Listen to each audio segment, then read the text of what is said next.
Hey, it's what day is it anyway? It's the 6th. That makes it a Tuesday. It's 8 o'clock. Unless you're like Scott and you're in a different time zone, then it's 7 o'clock. But it's time for us to have another discussion.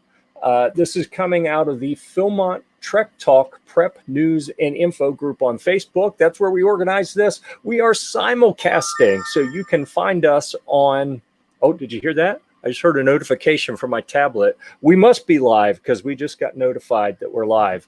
All right, so you may be watching this in YouTube on the Gear Report channel. You may be watching it on Facebook in the Philmont Trek Talk group. Either way, I would love if you would leave us a comment and let us know you're here. Remember, if you're on the Facebook side, there are some instructions when you log in that you have to do something to give it to give it permission to post your name. Otherwise, we don't see your name. So I think Scott is Scott is going to monitor Facebook comments. Sal is supposed to be monitoring the YouTube comments. But Sal's going to be late because he happens to be a Philmont ambassador and he is doing some ambassadorial stuff right now. When he gets done with that, he's going to join us. Daryl may be here in a bit, but I'm getting ahead of things. Why don't we do this? I'm going to go back to the agenda. We were just talking about the agenda off screen. I'm going to go back to the agenda and go through some items here. And if it seems like I'm stalling, I am stalling. We always do this. We start out with a little bit of time killing to give time for notifications to go out and for people to join. So then we don't have to worry too much about people. What in the world? No, we're not even starting this. No. Okay. We'll address it. Okay. Why don't we address that up front? All right. The teams is kind of a running joke that some of us have going in the background. And I want you to know none of it is meant maliciously. And we all agree, you're the one carrying your stuff, carry what you want. We want to be sure that you're safe and everything. But you will find some strong opinions through this. You will see you'll see some team action with team no chairs, team. What's another team we have? We have a team trail runners. Yeah. Team boots. Yeah. Team boots. I don't even know you anymore, Andy. Come on. You'll see some talk like that, some banter. We may taunt each other a little bit, but we all want the best for everyone out there on the trail. So understand when we get to that, because it's coming. I'm telling you, the banter's coming. When it gets here, there's no ill feelings here between any of us. Let's see. Purpose of the broadcast. This broadcast is to discuss the wide range of options folks have to choose from in gearing up for a Philmont trek. We're going to offer our recommendations. That's really the point here, because there's already published. Philmont has some. Oh man, that was making me motion sick there, Scott. Philmont has published some gear lists. So you can go find that. You can go find everything that they tell you. Philmont has a series of videos. So let's get something out of the way. Another thing out of the way here. This isn't the official Philmont video. If you stumbled on this thinking this is the official video, I hate to disappoint you. We're going to go off script here. We're not going to follow the Philmont script and talk only about the things on their list. We're going to talk about some things that, dare I say it, some better recommendations. Okay. Okay. Anyhow, that's what we're doing here. That's the idea. There will be a condensed version of this that I'll type up in the next day or two, as well as this video will be embedded on a page on Gear Report. That's my website. Sorry, I got distracted there. But you'll notice if you go there, you will also find some of our prior discussions. Let me see here. I'm going to open up a tab to show you the Philmont archive over there. And you'll see we have some gear stuff in there. So there's one of Andy's articles and a tour of the Right Sock factory for me, and some stove discussions, tent discussions. Oh, and there's what we were looking for. Philmont Campsites Q&A Live. There's one in there. There's a prior one that really doesn't apply anymore, Trek Selection. So we've done a few of these. And you can find all sorts of information there in Gear Report. You'll find links to Andy's channel as well, Andy Parrish Outdoors. If you go on YouTube, you can find that stuff. So, all right, let me stop that screen and come back to the people. Oh, look at that. Let's change it up like this. There we go. All right. 39 people joined us so far. That's good. We have got, all right, this one I'm talking about. Facebook user says, hey guys, there's something in the instructions that went out about if you're leaving comments through Facebook, you have to do something to give it permission to show your name. Otherwise, you show up as Facebook user. Thanks in advance. Well, you're welcome in advance. Okay. And like here, that we appreciate you sharing your name, Edward, but it still shows up as Facebook user. So we're happy to see you, Eric, Edward. Hello and go team chair. What's wrong? You're already with the snack talk already. Oh my goodness. Yeah. All right. We're going to go off the rails early on this one, I think. Yep. Looking forward to the Q&A, as are we. Troop 603, the whole troop. Wow. That's awesome. All right. That's pretty cool. Yeah, I'm kind of digging that. So do us a favor, since we're talking about all the people we're showing who's here with us. If you're watching, please consider whatever platform you're on, give us a like, click the thumbs up, whatever. That's going to do a couple things for us. The way the algorithms work on both YouTube and Facebook, the more activity that we see in the comments, the more people click that little like button, the more they will show this to people.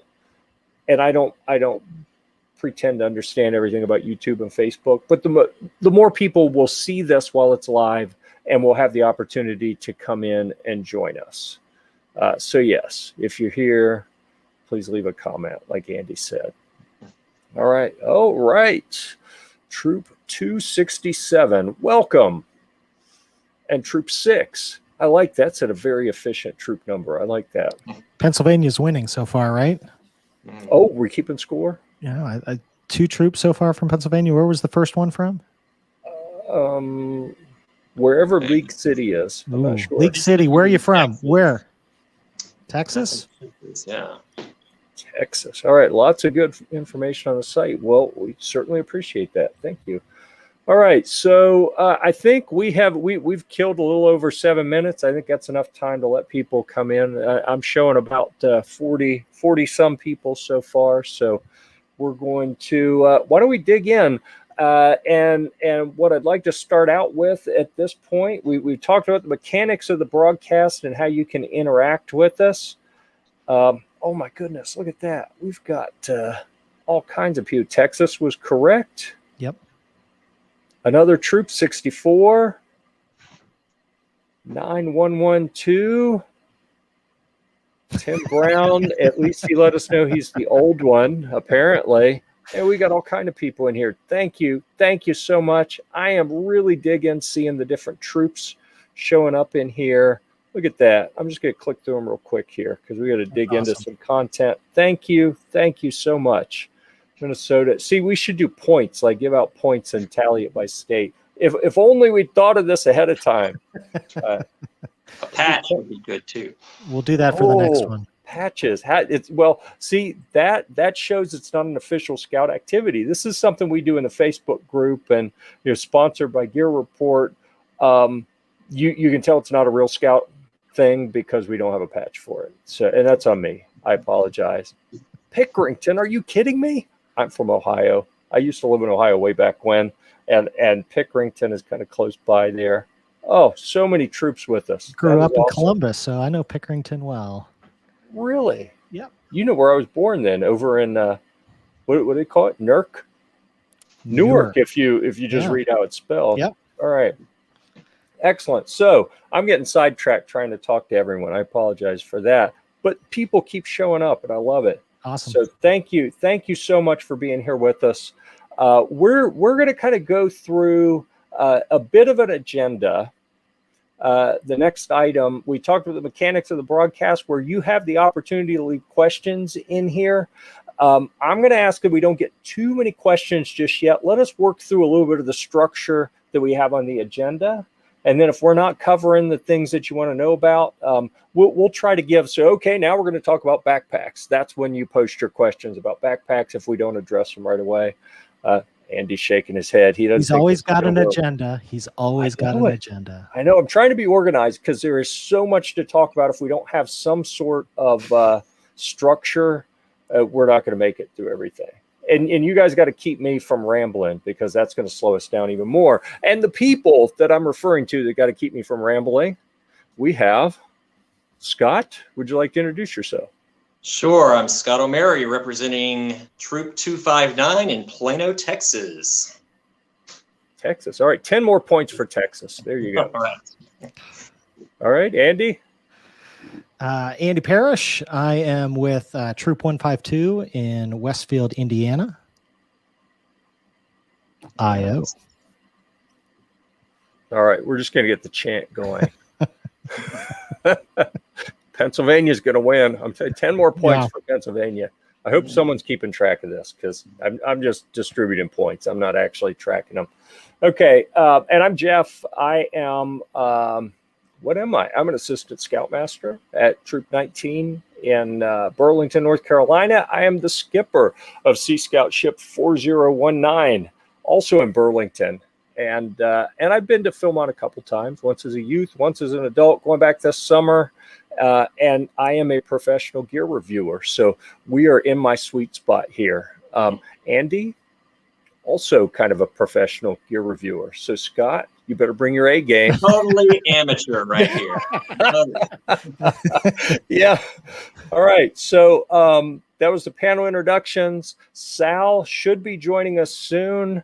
Sal Porto is an assistant scoutmaster and a wilderness first aid instructor, and he happens to also be a Philmont ambassador, and he is off doing ambassadorial stuff right now. When he gets done with that, he's going to join us. I'm sure he'll be along shortly, but he's doing good work out there promoting Philmont, so we appreciate that. So what is Philmont? I like to focus us on this early before we dive into all the gear. A series of backcountry experiences and programs separated by miles of hiking in the New Mexico mountains. So you can see, since this is a series of cool things separated by some hiking and backpacking, the gear that helps you get from place to place and all that is going to be very useful to you. All right. Austin, Texas. And then we have some Go Sports Team stuff, apparently. Yeah. Oh, wow. Boiler up. Well, I like the anonymous nature of that post. I think my crew's arriving into camp the same day as Jeff. Whoever that was, shoot me a note. We can get together. You're welcome to, you know what? I was going to say you can buy me an ice cream. Heck, maybe even maybe I'll buy you an ice cream. We can buy each other ice cream, whatever. I'm all about the ice cream. As long as we get the ice cream, that's really the important thing. All right. So a comment that I'd like to make, two things here. Gear for scouts, all right? Scouts generally, they're going to be the fast ones, the fit ones, the in-shape ones, the one with strong backs, strong wills, hopefully not too sassy, but they're going to be barreling down the trail, and it is our job as old people to try to keep up with them, right? So when we talk about gear for scouts, I personally am less concerned about how much weight they're carrying, most of them. You know, how old do you have to be to go to Philmont? 13. Really? Wow. So there could be some little ones who haven't really physically matured yet. You are probably, if you happen to be associated with one of those smaller, less, where are my counting fingers? Smaller, less physical stature, less strength. You may want to pay more attention to the weight of their gear and distribution of gear within your crew. But if you have someone like me, when I went as a kid, 17 years old, just finished wrestling season, I was in about the best shape of my life. You could have put all kinds of weight on me. It wouldn't have mattered. All right. That's going to happen with a lot of the scouts where we're not too worried about them weight wise. The adults, on the other hand, also probably like me today, spent a lot of time sitting at a desk typing, not too much time out on the trail carrying stuff. If that's you, I hope you're on a fitness program. I hope that you are paying attention to every bit of weight that you're carrying. I tend to think of old folks like us as the whole idea of, what do we call them, luxury items. You don't get those by default. You have to earn them. Okay. If you can keep up with the scouts, then you can maybe you've earned a luxury item. Otherwise, you probably need to focus on doing what you can so you can keep up with the scouts, so you don't make them late and miss program, because that would be a real shame. So why don't we dive in? Oh, look at that. 8th grade. There we go. That's the information on the background of what you have to be able to go. So with all of that in mind, why don't we start digging in to the gear? And the first thing on our agenda is crew gear. And what I'd like to talk about here, because I'm a broken record, I'm all about taking light stuff. Why don't we first talk about what is the crew gear?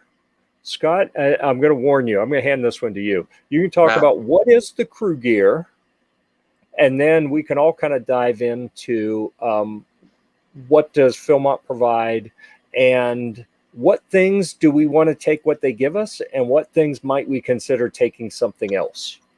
Got it. Well, I'm going to miss a few things, so you guys can chime in as well. So when I think of crew gear, it's anything that you guys are sharing as a crew. Not every individual person needs to bring these items. So one thing is your backpacking stove. Usually Philmont recommends you bring 2. One is a backup, and typically because you're going to higher elevations, they're probably going to recommend a white gas stove. If you have a lot of members on your crew, maybe you can afford that luxury item that Jeff was mentioning, and bring also a little propane jet oil if you want coffee in the morning. But otherwise, stick with the white gas stoves. We'll talk about that a little bit later. Also, you're going to need a first aid kit for your crew. Just one nice size first aid kit for your 12-day trek. For your crew of 8 to 12, it should be fine. Some people I know in the chat in Facebook are mentioning having every individual take a first aid kit. That's a little overkill. You really don't need that much first aid kit going on. We also are talking about our dining fly. You will have a dining fly that your scouts will set up at every camp every night. If you're on the trail and you get caught in a storm and you have enough time to prepare, you might want to set up your dining fly on the trail to a little bit of a rain coverage. Storm coverage. You will continue to hike in the rain if it's just rain. What else am I missing? You're probably going to need some additional water storage for your crew, your own personal water, but you'll also need extra water for your crew, basically to cook dinner for the most part, or to have some spare in case somebody's running short. What am I missing, guys? Well, I've been struggling in the background to get the Philmont official list up here for you. So in the crew gear, and this is from the guidebook to adventure, so you can download this off of the Philmont website. Everyone should probably already have one downloaded to look at, but I'm thinking they've already arrived for most crews in the mail. Like the little printed copy of the guidebook to adventure should already be in your hot, sweaty little hands by now. So they list a sewing kit. I gotta say, we didn't bring a sewing kit our last trek. We duct tape was our sewing kit for the most part, and it was actually just a strip or 2 of duct tape around our water bottles, so it wasn't an entire roll to save weight. Right. Tent stakes, even though that is considered crew gear, we distributed the tent stakes amongst all our crew members just to kind of even out the weight. You will need a lot of tent stakes, one for your tents as well as for the dining fly. I've mentioned the water capacity. I've mentioned the backpacking stove. If you want to scroll down a little bit, the fuel bottle goes with the backpacking stove. You will be able to, if you're doing white gas, you will be able to refuel at some of your staff camps, particularly those that have a commissary. You'll be able to refill those if you need to. We took 2 bottles of white gas on our last trek in 2019. We really didn't have to worry about filling up. We did pretty good there. What else do we have? The ground cloths.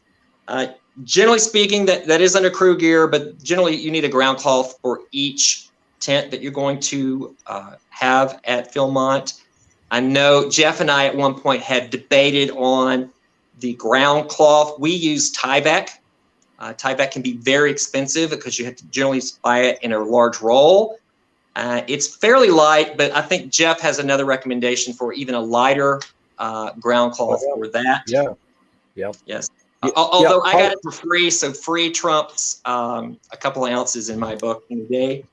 Yeah. Nylon cord. Yes, go ahead. Polycryo is what I like. Polycryo. It's the shrink wrap that you get for windows. So I'm in North Carolina. This was one of the concepts I had to go back to when I was a kid living in the Great White North up in Ohio to remember. People would put these coverings, like a clear plastic, over the whole window to seal it so that drafts didn't come in over the winter. You get that stuff. It's really cool. You put it up, you secure it around the edges, you hit it with a what do you call it? A hair dryer, and it kind of shrinks and sucks into place. Really awesome. You do that. You don't put the heat on it. You just cut the sheet out, and it'll weigh next to nothing, like maybe an ounce or two for your whole ground cloth. You got to be careful with it, but that's the lightest option that I have found. Got it. And to your point earlier, you do have to treat your Tyvek to get it prepared for the track. I usually run it through the wash and the dryer to soften it up. It makes a little bit of noise if you don't do a little work on the Tyvek too. What else we have? We have nylon cord, your paracord. You'll definitely need that for your dining fly. We just left it attached to the dining fly every night and just rolled it up in a little bag. But you also need some invariably for that clothesline, because at some point in your trek, your clothes will definitely get wet and you'll want to be hanging a few things out. So you need some paracord for that. The next two items are sunscreen and insect repellent. My guess, this is a guess, and you'll learn more about that when Philmont does their advisory talk later this month. My guess is they're not going to want you to share those items. The sunscreen, due to COVID restrictions, would be my guess. So you might just want a little bit of sunscreen on your own personal kit. Insect repellent, I never saw an insect that was worth spraying any insect repellent on the entire time I was there. It's a pretty arid climate. I didn't see any mosquitoes. I guess if you're going to a camp that's along the water, like fish camp or something like that, you might run into a few mosquitoes, but just check your itinerary and see if you might need to be concerned about insects or not. Generally, it's not an issue. The water purifiers and filters. I got to tell you, we took a filter along with our 2019 crew, and we never pulled it out of the pack. We basically used water we collected out of the water buffaloes, or the camp had potable water, or we pulled it out of the stream and we just treated it there, and everything worked out great. That was a waste of our effort to bring that filter. You may think differently, but I would definitely call that a luxury item in my book. A multi-tool, we really didn't use a multi-tool too much. You might throw a pocket knife into this category as well. The rangers really don't want everybody to run around with a pocket knife. There's an awful lot of temptation to pull them out and whittle and cutting yourself, and that's just an injury that you can avoid. You probably just need one for your entire crew for whatever purpose you might need a tool for that type of use. And then finally, the all-important trowel. I know there was a discussion on digging cat holes in the Facebook group a week or so ago, and there's a lot of good discussions on which ones to buy. You'll definitely need a trowel for your expedition. If you're staying on Philmont itself, in all likelihood, you probably can avoid the cat hole, and you can probably use the red roof ends if you're staying on Philmont proper. If you're venturing out into, say, the Valle Vidal, where you're off trail, where there are no red roof ends, you will definitely need that trowel handy. What they don't mention here is toilet paper. You will definitely need toilet paper at each one of your food stops as well. Don't go without that. It's always good to have some spare toilet paper, because you never know when a scout or an adult might have some issues that they need to deal with, and you want some backup toilet paper, and just in case. The carabiner is primarily used for hanging your bear bags, or in particular your oops bag. So you will definitely need that. You want a heavy duty one. I wouldn't say necessarily one that you would use climbing, although you could, but you don't want some inexpensive, cheap carabiner. You want some that can really hold a few hundred pounds if you had to on that. Okay. I'm getting hoarse, so I'm going to bounce it back over to you. Yeah, let's pause before we get into equipment issued by Philmont. Any discussion, Andy, anything you want to talk about that was covered in the crew equipment? I think that was pretty well covered. You know, I agree with the insect repellent. We needed almost none of that at all. So if somebody in the crew wants to have a small, tiny little container of DEET or something, that's plenty. I can't imagine you're going to need much more than that. The water filters, we brought a pair of them on our 2019 trek. The only time we had to pull it out was once in the North Country, and one of the camps, they were having issues getting water up to camp. So the water buffalo was completely dry, and nobody had, there wasn't potable water at the camp. So you had to either hike down and get water out of one of the wells or the stream nearby. So if you had the time, you could just use your tablets, which you get at all your resupplies, and then wait.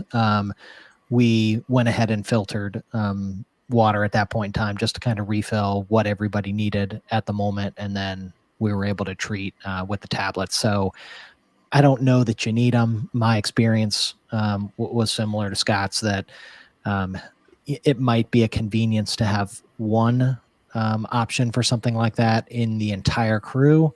But Philmont does a great job of making sure water is available just about everywhere that you can imagine. And every time we were, crossing past other camps, we would stop in and fill up water, even if we weren't scheduled to stop in there. So the trowels will come in handy. We were in the North Country. You get off of Philmont proper, and yeah, you definitely need that. And I think everything else, I don't know that I need to add a whole lot to that. Yep. All right. Let me talk about a couple things here before we move on. The sewing kit is something that I used on the last trek. I had an issue with my pack, actually. And as it turns out, I was getting a little upset thinking, I went with this ultralight pack to save on weight, and then it couldn't hold up. Well, as it turned out, as part of when I set it up, I did something wrong, and one of the little carbon fiber stays rubbed through, and I had to kind of stitch the hole that it wore. I had to stitch it back up and then adjust it the way it was supposed to be. So I did use the sewing kit. I wouldn't take a lot. One, a couple needles, a little bit of thread, weighs next to nothing, and then you can fix some if you need to. Something that I am a big proponent of is having multi-use equipment, and not taking extra stuff. Take what you need, don't take any extra. Going back to this idea of you pack your fears, right? A lot of the stuff in your pack you may not need. You're carrying it because of fear that, what if I need it? Well, if you have your sewing kit and you rip your shorts, you can sew your shorts back together. Mm-hmm. If you don't have the sewing kit, you probably need to have a spare pair of shorts or an additional pair of shorts. So I like the sewing kit. What's that? You can probably use that needle in your first aid kit as dual use as well. Yeah. Yep. There you go. Dual use. I like it. As far as carrying water, I've had good luck with dromedary bags and big platypus bags. I'm testing some, Hydropack Seeker bags now. Yep. They look really nice, super light. And what I really like for crew water, carrying some of these collapsible bags, they weigh next to nothing. For a couple ounces, you'll have the ability to carry, 4, 6, 8, 10 liters of water. When you're looking for water carrying capacity for your crew, I would also recommend, though, don't go for like a big 10-liter bag and say, we're good, because someone's going to have to carry 10 liters of water. If you have 3-liter bags or 4-liter bags, then you can spread the weight around a little bit. unless you just happen to have, a defensive lineman or something in your crew, and you load him up. He can carry it all. That's fine. And the only time we needed those really were dry camps, Right? because we were Yeah, typically able to load up enough water individually, everybody in the crew, that the only time we really had to fill the crew gear containers, and I think we had 2 or 2.5 gallon, I think 2 or 3 of them as well, was doing a dry camp and needing enough water to get through cooking dinner that night, and the next morning getting on trail, making sure everybody was loaded up before we hit the next water stop. All right. I just attempted to add Sal in. I got a note from him that said, "Let me in." And then when I went to let him in, maybe Sal, if you're out there watching, I may have double clicked and let you in and then removed you. So I don't see you now, though. So come on back, brother. We'll let you in. Yeah. You may have to remind me, though. Well, while we're waiting on Sal, I see that Alex has a question about this crew gear on the tieback, how to prepare it. The question was, how do you prepare it for, what was the question? We had that to pull up. There he is. Here, solid structure. So, to prepare the tieback, I just ran my cut sheets through my rinse cycle and spin cycle through my washing machine at home. No detergent or anything like that. And then just ran it through the dryer. Just didn't matter if there was heat on or not. And that really just kind of softened up the material so it wasn't so noisy sleeping on it. Gotcha. And then use it. Oh, that's another interesting one. All right. Oh, I think, Sal, we're getting some background noise here. I think. There we go. All right. So let's see. And another, never took a filter on a trek. So this is interesting. The whole water filter discussion. I've always had a filter. I've been twice, had a filter both times. Pump filter the first time, I did not enjoy that. Gravity filter the last time, that was exponentially better. And we filtered almost all the time. I am seeing a lot of discussion in the Facebook group, as well as here from the other panelists, about not using a filter and really just using that the treatment tablets. So now it's kind of got me thinking, do I need to carry the big water treatment kit with the gravity filter? I don't know. I think that my crew, we're gonna have to talk about that and see what they want to do. Well, that's a good point, because where I see the, you don't need a gravity filter really coming into play is when you are 99% of the time completely surrounded by water. So filters at Northern Tier are great, because at any point you can keep up some water and treat it, filter it, and you're good to go. You're not surrounded by water at Philmont very often, so it becomes a stop to actually do that. And we're still getting a lot of feedback. I think that's on Sal's end. Yeah. Unmute to talk and then mute again, please, Sal. All right. Let's see. I saw something here. Ground cloth. I want to come back to that. Andy said something in talking about water filtration. There are times when you need water in a hurry. And it's good if you have at least one filter of some sort that you can get a little bit of water quickly so you can keep moving. Okay. I think Sal's driving and I can't figure out how to there. I think I muted him. Okay. So I think there's a potential benefit of you put the tablets in to start the treatment, which is going to take, hours if you follow the instructions. 30 minutes. 30 minutes? 30 minutes. I thought that had like a 3 or 4 hour option, and if you do something different, it can be quicker. Well, I'm still alive. That's all I got to say. On the crypto stuff, that stuff can take a little bit of time with the micropure tablets. They typically say the manufacturers for that stuff can be as long as 4 hours on a single dose. Right.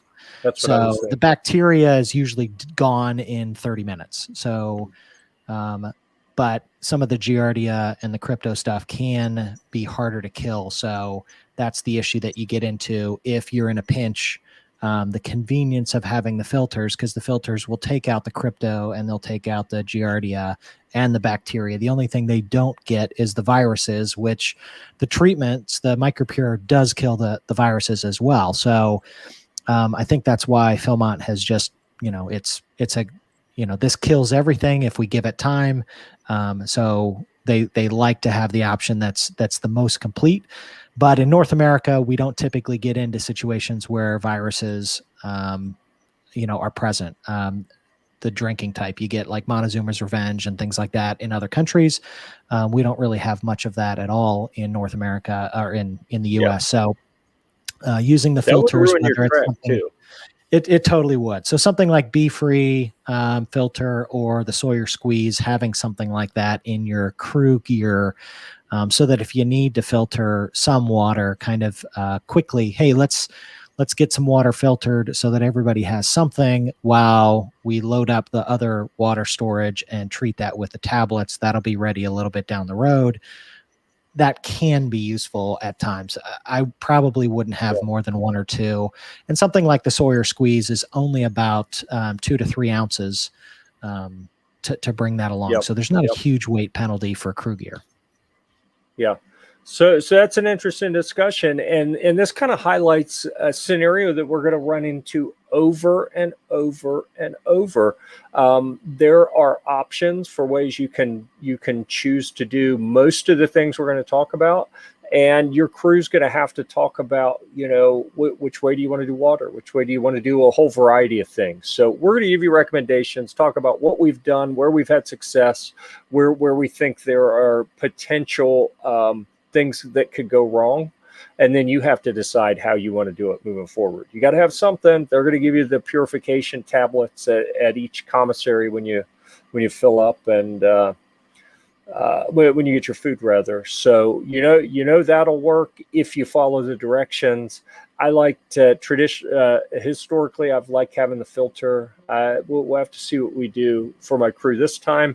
I'm going to go to a different direction on backpacking stove. I've carried white gas twice at Philmont. It works, but had trouble with. I honestly think that they have some contamination issues with their distribution system for white gas at Philmont, because we've had stoves that ran like champs before, but then we get out there on the trail and we start having sputtering and clogging and other issues.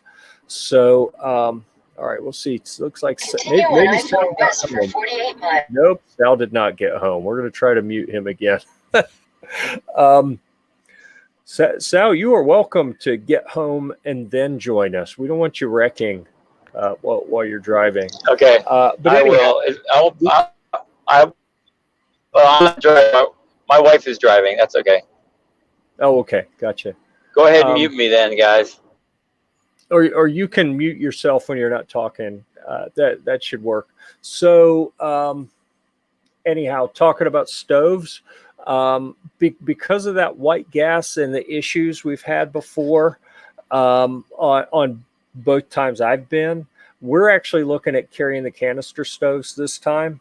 And I've got an article out there talking about, the options. And short version, you're not going to be at altitudes and temperatures that canister stoves won't work at Philmont. If you find yourself at an altitude that a canister stove won't work, then you've made a wrong turn, because there's nothing remotely high enough at Philmont to make them not work. And that should get around any contamination issues, which I don't know if it was Philmont's gas that was contaminated, or if the scouts, as they're pouring, and just got gunk in the stoves. I don't know. But I know we had problems both times with white gas. We're going to try the canister stoves because I think they're going to be more trouble-free.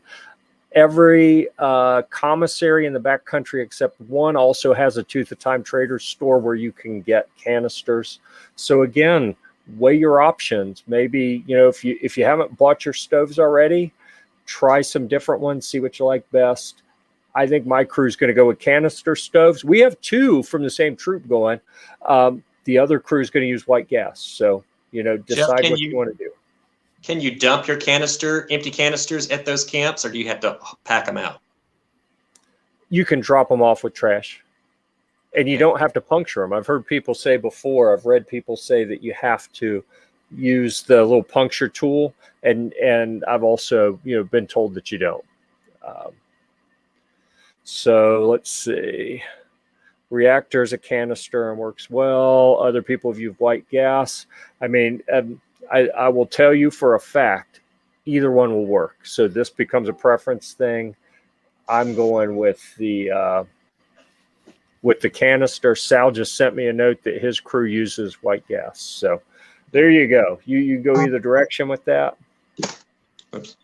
Well, one thing about the fuel, whether you go white gas or canisters, there is a depot at base camp where crews coming off the trail will dump off their partially empty canisters. Mostly, on a rare occasion, you'll see white gas canisters as well. Yeah.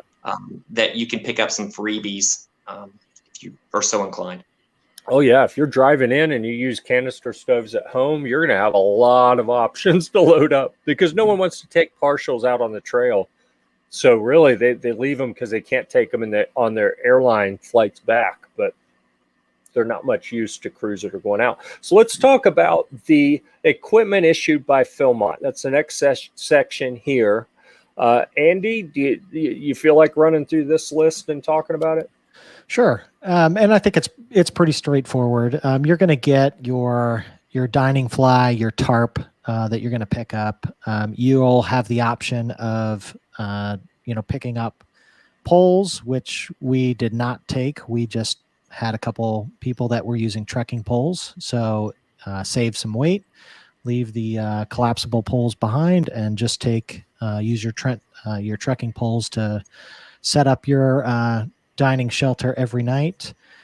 You're going to get issued your tents, the Thunder Ridge. Now, I would like to hear a little bit more too on the discussion with this year. If there's going to be any changes to the thought of tenting, because I've seen a lot of discussions, a lot of questions on that.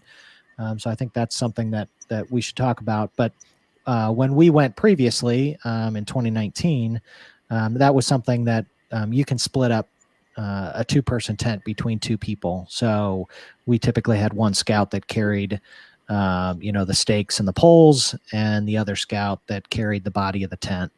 And that roughly split the weight up between the tenting pair. You're going to have 2 pots that they're going to issue you, although I know some crews look at options to bring their own. They give you these big 8-quart aluminum pots, which are enormous and bulky, but are great for the type of style of cooking that you're going to be doing out in Philmont. So you typically got those strapped onto somebody's pack, either on the outside, or we had a couple that they could just stuff them in under the lid of their pack. So you've got the normal pack sticking up, and then you've got this huge pot. And if we were hiking behind that person, it looked like we were following a robot down the trail. So they're pretty large 8-quart pots. You're going to have your spoon for mixing whatever dinners that you're cooking as a crew. Let's see, plastic trash bags, hot pot tongs, pretty straightforward. You're going to have, we talked a little bit about the purification tablets. You're going to have some soap and sanitizer, scrub pads, type of things like that to do your normal cleaning. They're going to give you all of your bear bags and the ropes.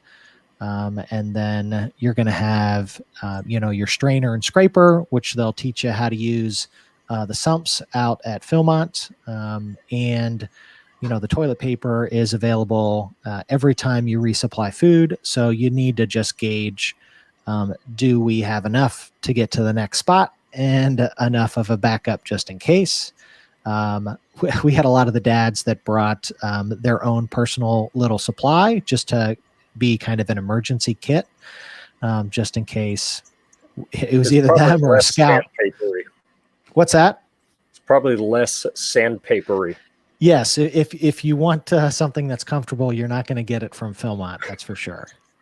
But that's all pretty, I think, straightforward. I think the biggest thing when it comes to all that stuff in my mind, the pots are the biggest thing. The tents are definitely something that becomes an issue. And when you add everything in together, we talk to scouts and dads, but mainly this is for the scouts. You want to make sure these are big, bulky items, and you need to have room to be able to carry your portion of this gear. So whether that's, I talk to my scouts, 15 liters, sometimes as much as 20 liters, you might need extra space in your pack to cover the big, bulky food that they're going to give you and all this other stuff that you're going to get at camp. So you don't want to show up at Philmont with your pack completely filled to the brim and have no extra room, because they're going to be giving you big tents. They're going to be giving you pots. They're going to be giving you the bear ropes, the bear bags, all of that sort of stuff. So everybody needs to have a cushion in their pack so that when they get out there and you get all this stuff and you start to divide it up. And the other thing that you're going to have to consider is you're going to have different scouts that have, their different weights and have different strengths of just what they can carry. So, we typically talk about whether it's, 30% of a scout's weight or 25% of a scout's weight is what they should max out at. Well, sometimes you've got smaller scouts that are with you, and just with their own gear, they're pretty close to that limit, and they might not have the ability, the capacity to carry a whole lot of crew gear on top of what they're already taking. So we had that case too. And some of the bigger, older boys, to them, it was no big deal.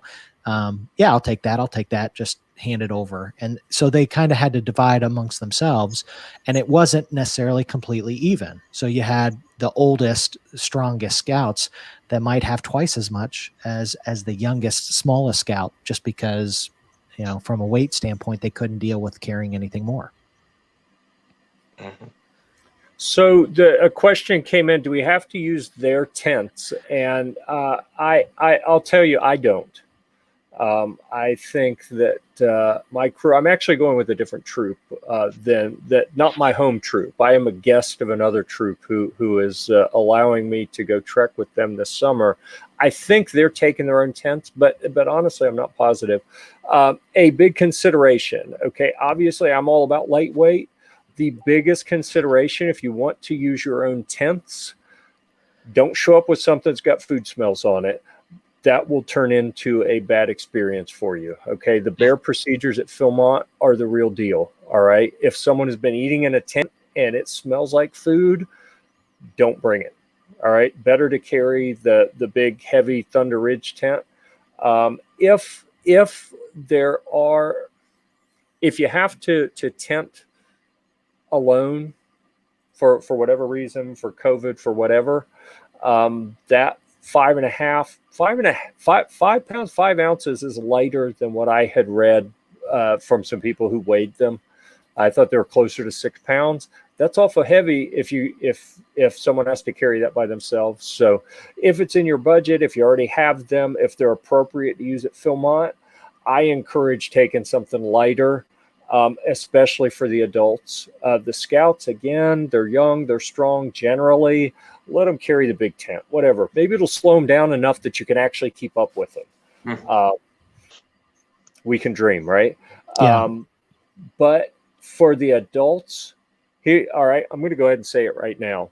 Adults, if you have the idea that you're there to take care of everyone and you need to carry all the spare stuff, you have to pack the fears for the whole crew in your pack. I'm telling you right now, it's going to slow you down. You're going to make your crew miss program one of the days while you're out there, probably. You're going to be more prone to be tired, where you may slip and fall and hurt yourself and get injured.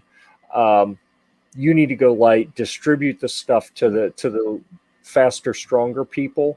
Honestly, this is a crew decision how you want to do that. I'm saying do that. This is a discussion that you need to have with the crew leader. The crew leader needs to have with the crew on how you want to split things up.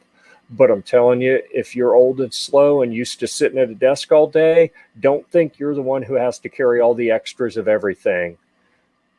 Someone else can do that as part of the crew. Well, to that point, I'm a big advocate. This is the Scouts track. They need to carry 99% of the crew gear. Yeah.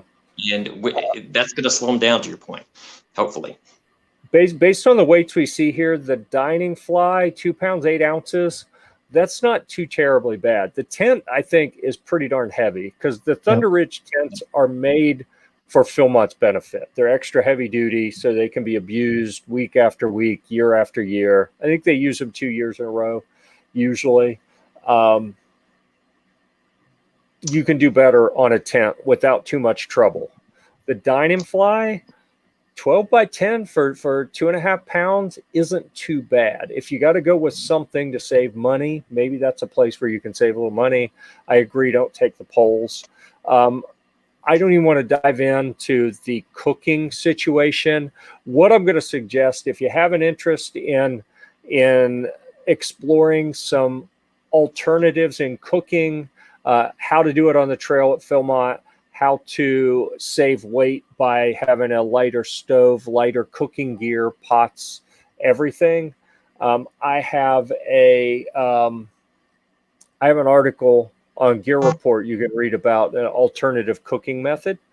And you can save a lot of weight and hassle and time should you choose to go against the official Philmont recommendations, which if you do, I suggest you do it openly. Don't try and sneak around. All right. Be a good example. And, if you don't think their method makes sense and you want to do something different, at least be upfront about it. But anyhow, I could spend the whole hour talking about this. I'm just going to leave it at that. Scott?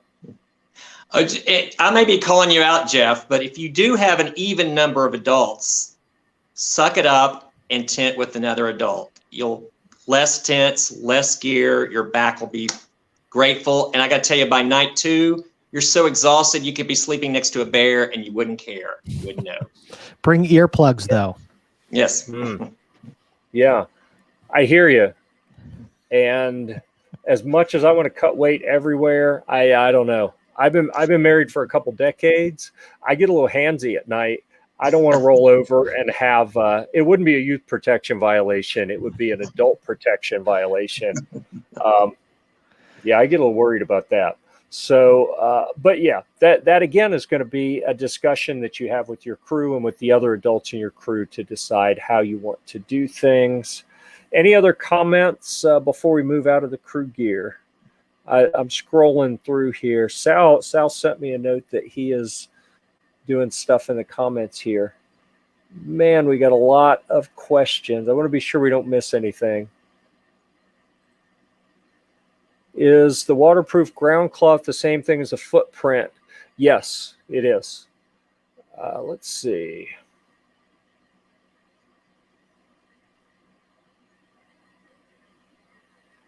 Do you use I think this is about, do you use the Philmont tents? It is less to travel with. If you're flying, if you're shipping stuff, and you don't have to worry about cleaning it afterwards, you can use their tents. I won't, but lots of people do.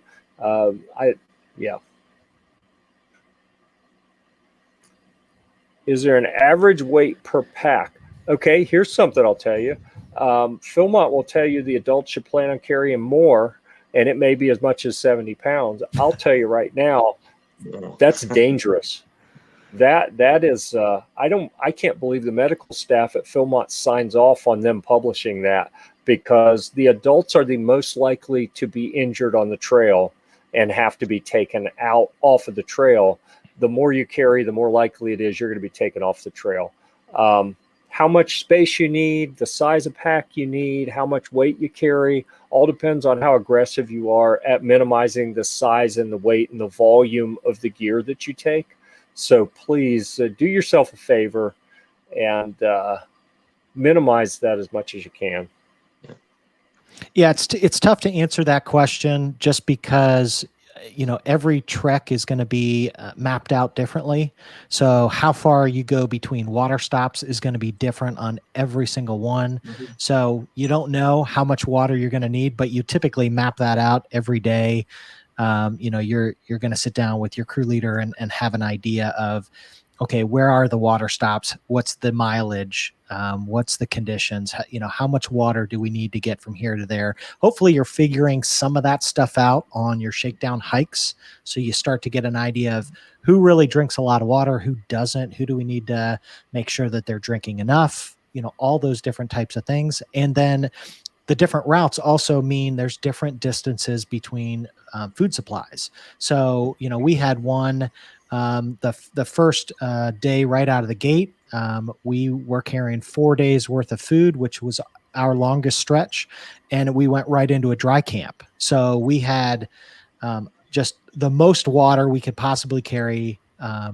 Everything was completely full food wise. So we were completely weighed down day one, but we didn't have another day like that the entire rest of the trek. So, and that's just the one that we had. So everybody else's situation, you might only have 2 to 3 days between food supplies. You might have one that goes 4. The food is bulky, it is heavy. So you do have to kind of take that into consideration. And, each day what your water needs are going to be for each individual. And then you get into, like the rest of the panel was talking about, your own individual gear. People ask me a lot of times about not only pack weight, but pack size. And I always tell them that's the last thing that we get to. If I'm helping a new scout figure this out, don't worry about the pack size. Don't worry about which pack we're going to get. That comes last. First, we have to figure out all your gear. How bulky is it? How heavy is it? And then we add that all up and we get to the end and say, okay, well, you need a pack that's going to be able to carry at least 35 pounds and is going to be at least, 65 liters. You can kind of figure that out once you have all the gear lined up. So, we spend a lot of time with the scouts going through their personal equipment and saying, how do we pare this down? Are there ways to take lighter, less bulky items that will still do the job? Because maybe then we can get your base weight down before the crew gear, before the food, before the water, to a reasonable number. I love to have my scouts challenged to, can you get that to 20 pounds with all your personal gear? Can you get your personal gear to 20 pounds as your target? That's really hard to do, but it gets them thinking about options. How do they put this together? It's a puzzle, and it goes from, your first shakedown hike to your last shakedown hike. You're every time testing out new things, figuring out, what did I not use? Hey, if I bring this, it takes the place of these 2 items. Okay, I can drop those 2 items and just take this one. All that comes into play to really dialing in your kit to have it be an awesome, lighter weight, comfortable setup, because ultimately we want you guys to be comfortable out there on trail, getting to program early, being able to crush those miles and not, be, suffering from, back pain or shoulder pain or any of those kind of things. Excellent. Good feedback there. Let me blast through some of the comments in here. That's what I thought. The Philmont packs at 6 pounds. I'm assuming they're talking about tents, because packs will change depending on which pack it is. And they have the boys use Philmont tents, which of course would be correct if it's an all male crew. So keep in mind when you're typing comments and such, there are co-ed crews, there are female crews as well. There are dads, there are moms on the trail. There are aunts and uncles. There are all kind of people out there. So let's see. Agree on a lighter tent. Good advice. Yeah, I'm on vacation. Let the scouts carry the crew gear. I've heard this before. Obviously, you're going to have to get buy-in from your crew leader and the rest of the crew on that as well. I'm going to give you a little spoiler here. What do you need in a first aid kit? We're going to have some more content on this on Gear Report here shortly. I met with, as a professional gear reviewer, I was at an industry event a couple weeks ago and met with the folks at North American Rescue. They make really awesome first aid kits, blowout kits, all kinds of medical kits, like high-end stuff. And I have put them in touch with Sal, who is a wilderness first aid instructor, and he is going to help them narrow down. They're going to go through the Philmont list of what you need in a first aid kit, Sal's recommendations as an experienced trekker and a WFA instructor, and they're going to come up with some options for Philmont first aid kits. I am hoping they can do that quickly enough that they may even be available if anyone wants to purchase them for this summer, but certainly they should have something available for next summer. So we're gonna get some custom kits made, and if anyone has feedback on that and you want to share it with Sal, then find him in the group, send him a message. Maybe someone will start a thread there talking about what needs to be in a first aid kit. We can get those dialed in and customized. And honestly, if you've ever tried to build a first aid kit, probably cheaper to let someone else put it together and then buy it than to try to buy everything separately. It's crazy how first aid kits work. Let's see. Yeah, more rooting for the scouts carrying stuff. Yep. Yes.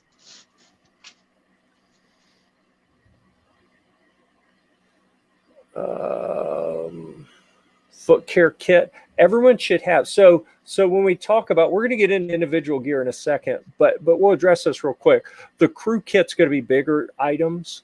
Like I'm going to carry, I will typically have some things that come out of the wilderness first aid, like the splint and some other bigger things. Everyone should have their own first aid kit, very basic. Basically, it's a blister kit. You know, a couple Band-Aids. If you cut your finger or you mess up your feet, you have something to deal with there. Food buddies. Yep. The food comes in pairs. Hey, one other thing on the foot care is if you're rolling into a staffed camp, those staffers will be more than happy to help tape up your foot and use their supplies to do blisters for you. I use that personally. If they're not busy.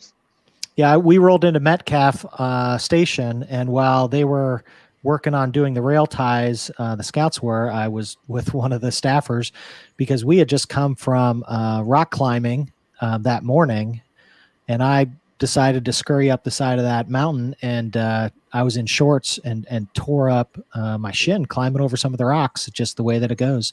So you stroll into camp with, my makeshift bandage, and he goes, "All right, come over here. We'll get you taken care of," and pulls out the huge kit of stuff. So took him 3 minutes, had me cleaned up and in with the activity, but they've got that at all the staff camps, so take advantage. I don't agree with every one of Philmont's policies. That's pretty well documented. But what I absolutely agree with is everyone at Philmont is there to help you have the best trek possible. And the folks in the backcountry, they have jobs, they have things to do, they have real responsibilities, not just waiting to help you with something. But I have seen them drop things and help people, even when it was really inconvenient for them, to a person. Some of the most helpful people you ever run across. So try to be prepared so you don't have to burden them. But if you do, then I doubt they're going to turn you away. This comment, I think, gets to the idea that 3-man tents might be an option. I know we took a compact 3-person tent in 2017 that worked fantastic. We're going to get to rain gear in a bit. Certainly an opinion here on taking on pants and a jacket being essential. I happen to not like rain suits, but we'll get to that later. For your foot care kit, moleskin, other blister prevention and treatment stuff is going to be very, very important for you. Yep. Insoles. I think this kind of falls into the you pack your fears. If you're afraid of your shoes getting wet, you may want to take extra insoles. I don't think I would take them, actually. I absolutely agree. Hold on. That the backcountry staff are some of the most amazing people around. And this thing keeps moving. As I go to click, it'll increment to the next one. I expect adults to carry their own weight. So here's the thing, all right? And I'm assuming this is talking about saying, let the scouts carry it. You've got to balance this concept of we're the big adults, we take care of the scouts, to, you know, our job is to get them to the backcountry program and to not slow them down and not cause them problems. As older people, as people who typically are working desk jobs and not in as good a shape as the athletic scouts, we're most likely to cause problems with slowing them down or being injured. So the less weight we carry, the better it is for the crew. And it may sound counterintuitive and it may be different than how most backpacking trips go, but I'm telling you, go talk to the medical people at Philmont about who gets injured and causes problems on the trail. It's adults. Often adults carrying too much stuff. So weigh that when you're deciding how you want to do things. Oh, look at that. I just got a note. Daryl looks like he's trying to join us. So, oh, and I just heard a ding. Maybe that's him. Nope, that's Sal again. We're gonna let Sal back. Am I still making noise? You're much better now. No. Yeah, I'm getting into civilization. Yeah. All right. I'm assuming that's a follow-up to one of the things we just talked about. Again, I'm going to have, for the next one, I'm going to have to publish the instructions for what you do to allow Facebook to show your name. It makes it a whole lot easier to follow along. And I just don't remember off the top of my head. All right. So we've been through crew gear and Philmont provided gear. Let me go back to, all right, if I stop that screen and then share application window, we're going to go back to the guidebook to adventure and look at some of the clothing requirements. Yeah, there we got a little noise in the background again, Sal. Okay. So the base layer, I saw a comment a little while ago about sleeping, and someone, I apologize, I'm not sure who it was, said that they take an insulating layer as sleep clothes instead of a liner in the sleeping bag. That's fantastic from this kind of multi-use, you know, carry less stuff and have some multi-use stuff perspective. But keep in mind, your sleep clothes need to be things that you haven't been eating in. You don't want food smells on anything that goes in your tent. So keep that in mind when you're figuring your clothes out. I did that on the last trek. I took thermal stuff. I was using not a quilt, but a jungle blanket that was rated to 40. And I knew it was going to be a little cooler, so I figured I'd use some insulating clothes to supplement that. I only needed them one time, and I was able to pull them out, wear them that day. And then we were coming down to lower altitudes after that, so I didn't have to wear them as sleep clothes anymore. But had I eaten in them, that would have been a problem. And now I didn't have my insulation for the sleep clothes. So keep that in mind. All right. My scouts ask what they can do to help. They want to be the tough ones on the trail. Well, I don't think it comes down to whether you're tough or not. I think it comes down to everyone's individual capabilities and the reality of the younger people can probably do more and take some of the burden off the adults who are most likely to be injured or slow. We don't want to make them misprogram or anything. So let them do more. You know, it may be different than a typical scout camping trip. Maybe not. I don't know. All right. Thanks for your time. Well, thank you for being here and all the interaction. Here we go. Good. So moving on through clothes here. Yeah. Long pants are required for your conservation project. And if you're doing any of the things listed in here, like my trek this summer is going to do, I call it horse riding. I've yet to figure out why they call it horseback riding. Apparently someone tried to ride the front of the horse once, so they had to add that back in there. But if you're going to do horse riding, you got to have pants. Other things they have listed there. They show 3 pair of underwear, 2 pair of shorts, 1 pair of long pants, your base layer, all good stuff. I don't disagree with anything there. I will say for your mid layer, they say a wool or fleece. I agree with that. I think Philmont's been editing their gear list. This all looks more reasonable than when I've looked at it in past years. I think they've tweaked this to be a little bit better on point. Be sure. What do we want to avoid? Cotton. We're talking cotton. Absolutely. I agree. See, we're No. getting along far too well. We warned everyone we were going to argue about stuff. We're agreeing on everything. Well, and if you go back up to the top of the, I don't love how they split this up because, the way we talk about this a lot of times is you're going to have hiking clothes, you're going to have sleeping clothes, and then you're going to have supplements to your hiking clothes depending on what the temperatures are. So you may have, how it talks about. So for me, my base layers were typically my sleeping clothes. So I had a light pair of, thermals, top and bottom, a very lightweight because I've got a 20-degree sleeping bag. So, I don't really need a whole lot from a warmth standpoint, but I've got base layers. I've got, for hiking, I've got a pair of pants and I've got a pair of shorts. The pair of pants that I bring are the convertible pants, so that that's really two pairs of shorts in my mind. So, and that's what I recommend too. Yep. I'm a big fan of that. I don't know that I would necessarily recommend for much more than that. You need to have a pair of clothes that you're hiking in that you will probably get wet in at some point in time. And you need another pair of clothes that are ready to go the next day.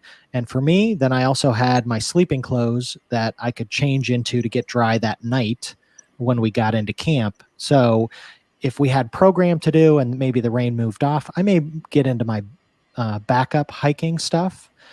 And then at night, get into my sleep clothes. But I always had those three. And for me, when you start bringing extra pairs of pants and extra pairs of shorts on top of that, it's not like your stuff's not going to stink by day 3.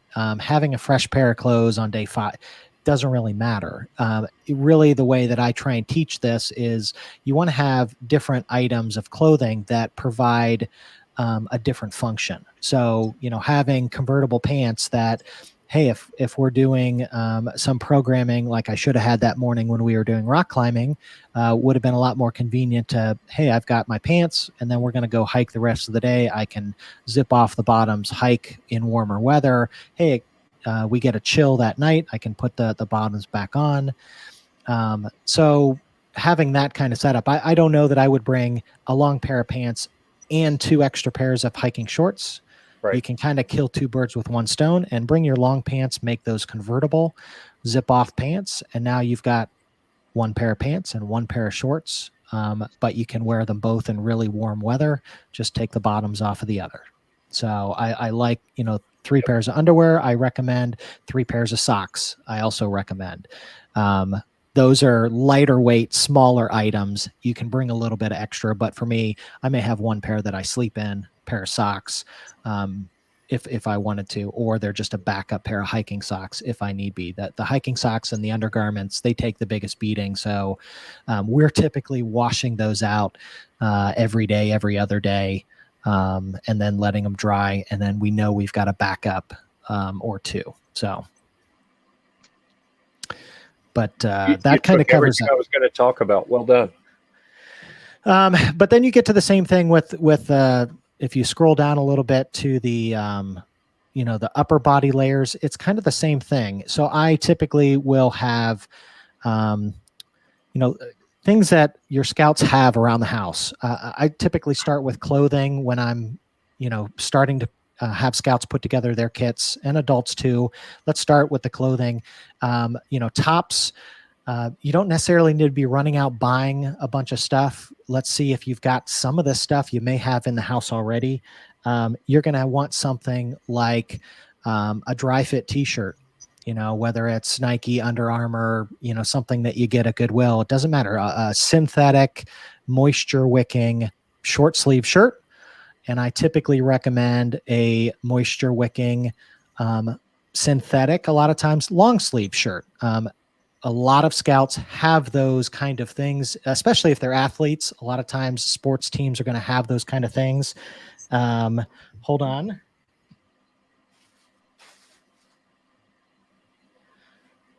some of those items we've got, you're just going to have a dry fit t-shirt. Hey, we've got this material already. There's their shirt. I find also shorts. A lot of times you can have running shorts are great. I love these because these are just a pair of run-of-the-mill Nike running shorts. But the nice thing about them is they come with a liner built in, and not everybody loves that, but I did because I had one day where I had to carry didn't have to. I got to leave one pair of undergarments behind because this now could serve as a pair of shorts and a pair of underwear for me that day. They're extremely breathable. They're very lightweight and super comfortable on trail. So something like that, hey, we had that in the house already, for working out. Hey, now I've got 2 pairs of underwear that I'm bringing. This is my 3rd pair. And I did that. So I had one day where I was doing laundry, doing wash on the others, and I wore my hiking shorts that next day. So, having something like that. And then when you get to the long sleeve stuff is kind of the same type of thing. We're just looking at, kind of a dry fit material long sleeve shirt. This is something that my son just has in his closet. It's fairly lightweight, but now I've got a short sleeve synthetic. I've got a long sleeve synthetic. I've got a pair of running shorts, and I've got a pair of convertible pants. So from that standpoint, then I need 2 pairs of underwear and 3 pairs of socks. And I've got a lot of kind of the basic things checked off. So that's a great beginning, set to your outfits. And then you start to build into, I've got my thermals for my sleeping clothes, and I've got warmer layers for kind of the next level thing. So, but that's kind of how we put it together. And I would agree with what Jeff said earlier. Philmont's gotten better looking at some of the equipment lists of, what they recommend, but I still think they could do even better. So for example, they have, 2 short sleeve shirts and 1 long sleeve shirt. Well, if all of your stuff is you can hike in, you might bring 3 if they're really lightweight. I brought 2. I brought a long sleeve shirt and a short sleeve shirt, and that's all I needed. I had one that was dry. I'd wash it when I get to camp and let it dry off, and then I'd have my sleep clothes to change into. And then the next morning, they're pretty dry. I throw those on, and I'm hiking that day, and I've got what I wore the previous day, in my pack ready to go as a backup. So, anything else, guys, that you would comment on those as you're putting together kind of the hiking layer? Well, Andy. Sure. Well, let's welcome Daryl. Daryl has joined us. Sorry, Daryl. Scott. That's okay. I was going to say, for us Texans on the line, I never got hot at Philmont to the point where I needed to peel out of put shorts on and a short sleeve shirt. So I'm always in long sleeve shirts. I can always crank them up if I need to. And it just prevented me from having to wear a lot of extra sunscreen that I hate wearing anyway. So it just depends on your comfort level of wearing long sleeves in July or June. Yeah, I've actually gotten in the habit lately on most of my backpacking trips of bringing a layer like this, which is actually, I got fishing. It's a sun hoodie. So it's a dry fit material. It's a moisture wicking material. It's SPF 50. So if you want a long sleeve garment that keeps you from having to completely lather on sunscreen repeatedly, find a good fishing shirt. These are on Amazon for $20, and they're comfortable. They can help you with the sun. You can pull them up over your head just to provide a little bit of sun protection. Or if it gets a little bit cooler in the evening, again, it's just another layer of comfort, and they're fairly lightweight. So something like that can be a great long sleeve option with some other features built in. Yeah. Let's hit some of the questions that have come in the chat. Once you eat and clothes, do they go in the bear bag? They can. If you are super messy and you got food all over them and you have not had an opportunity to very, very thoroughly clean them, yeah, you probably do want to put them in the bear bag. Generally speaking, no. But yeah, If they're contaminated, then yeah, they probably do. Leather It may gloves. depend on when you spilled it on there too. If you spilled it at breakfast, your body stink on the clothes might help the rest of the day. Right. Yeah. You guys remind me. I'm thinking that the only thing you would need leather gloves for on most treks would be the cons project, and they're going to supply them. Is that correct? No, it's not. I think normally they would, but I don't know about COVID if they will. Gotcha. Gentlemen, this is Daryl. Sure. Sorry for being late. Had a presentation at Roundtable. The last thing that I got is the contingent advisor. They are asking everybody to bring leather palmed gloves this year. Typically, they have them in a big bucket, and you just walk up and grab them. But COVID is still alive and well. All right, good to know. I was not aware of that. And another question: do adults take part in the cons project? Yes, absolutely. Yep. Absolutely. What else do we have? The other thing on that, the cons project. Well, the adults could not take part if they choose, but then they don't get the arrowhead patch because cons is part of the patch. Absolutely. Another question: do you attempt to wash clothes along the trail? Andy mentioned that. I'll tell you what I do. I carry a large, I think it's a 2-gallon Ziploc type bag, and they'll give you camp suds when you get your food resupply or initially, a drop or two of camp suds and some water. Put your clothes in there, zip it up, shake them up, dump it in the sump. You can do it again to rinse, dump it in the sump, and then wring them out and hang them up. You're done. I wore clean clothes every day. And to me, if my shirt or my shorts, I think shorts are probably last priority for me. Like if I had to prioritize what's going to get washed, socks are going to get washed. I'm putting clean socks on every day. I don't care what I have to do. I am putting clean socks on every day. I think that helps with preventing blisters. Underwear, if you want to prevent, I know at our summer camp, but Camp Cherokee, we call it the Cherokee Waddle. I don't know what they call it at Philmont. But if you want to prevent chafing in the groin and crotch and between the thighs area, clean underwear every day can help. And I like the longer, not the tighty whities, but the longer length that gives you a little bit of friction protection between the thighs. I like that as well. But washing those underwear and socks every day is going to help prevent that chafing, and it's going to help with your foot care to prevent blisters as well. Let's see. Scrolling through, and you guys jump in if you have any comments. I'm scrolling through questions to see. One of the other another comment myself when hiking, I typically use a pair of swimming trunks. The mesh interior, I don't have to necessarily carry underwear as such, but they're pretty loose. In fact, I carry a fold-up bowl and go to the stream. Usually, when we get into camp, take another pair of swimming trunks with me. Dip water, step away, rinse, clean up, wring out my shorts, put the new ones on. They're ready for tomorrow.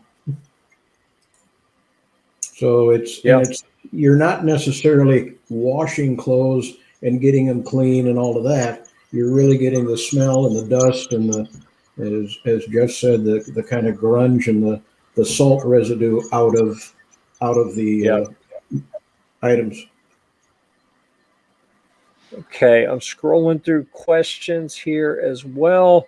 Do you guys have a good source for where to look for temperatures? As people are trying to figure out for their personal gear and clothing and what type of stuff they want to take with them. I don't have a link off the top of my head, but I remember before doing some searches for historical temperatures. Just keep in mind that the temperatures that you find may not be for the camps you're going to be at. They may be lower elevation like Cimarron. every 1,000 feet in elevation, you lose 3 degrees Fahrenheit temperature. So if you're going up, you may lose 15, 20 degrees in temperature at night compared to what you find in the Cimarron forecast or historical records. So keep that in mind. And also when you're looking at your clothing, Andy did a good job of breaking out the different types of clothing you need. Keep in mind, you may be chilly at night when you get up first thing in the morning, but you want to start hiking, not cold, but a little bit chilly, because you're going to heat up as you start hiking and you don't want to start sweating. The more you sweat, the more you're going to stink, the more you're going to have to drink water. That means more water treatment and more carrying water, and more electrolyte loss. So that's something else that, in your Phil Food meals, you'll get drink packets. Don't think those are just there for flavor. Those are there to replenish the salts in your body and electrolytes and things as well. All right. Another vote for the 2-gallon Ziploc for washing. Good. Temperatures. There is a weather station about 100 yards from the head of Dean. And a lot of the temperatures that you see for Philmont, if you search that, head of Dean is probably up about 8,500 feet. So you think it's Cimarron and you say, how can it be 40 degrees, and you're thinking Cimarron. Well, this is up in altitude. So you got to watch whatever data source you use. Where are they taking their temperatures? Absolutely. But, July temperatures, in the backcountry, I don't think you're going to see anything, much above 85 at the most. Cold temperatures at night, depending upon where you are. It can get down in the low 40s. Absolutely. Yep. The other thing about July too is you're going to get a lot more moisture, which is going to make you feel a lot colder. All right, Andy already. See, I was posting something for him to post a link for the shirt, and he already did it. So there it is. You can find it. If you miss this as it goes by, you can scroll back through. That one came in through Facebook, so you can find that in the Facebook comments. Let's see. Yeah, keep in mind as we're talking about cleaning yourself, you don't get to go in any bodies of water. Keep in mind you're leaving no trace. We don't want to contaminate things. We do want to keep clean. And that's why I mentioned if you do your laundry, dump it in a sump. Don't just dump it anywhere. Let's see. I'm still scrolling here. Good. There was a question. They don't typically mind if you, sit on a rock and cool your feet, but no bodily immersing in a stream. But they're pretty darn cold anyways. Yeah.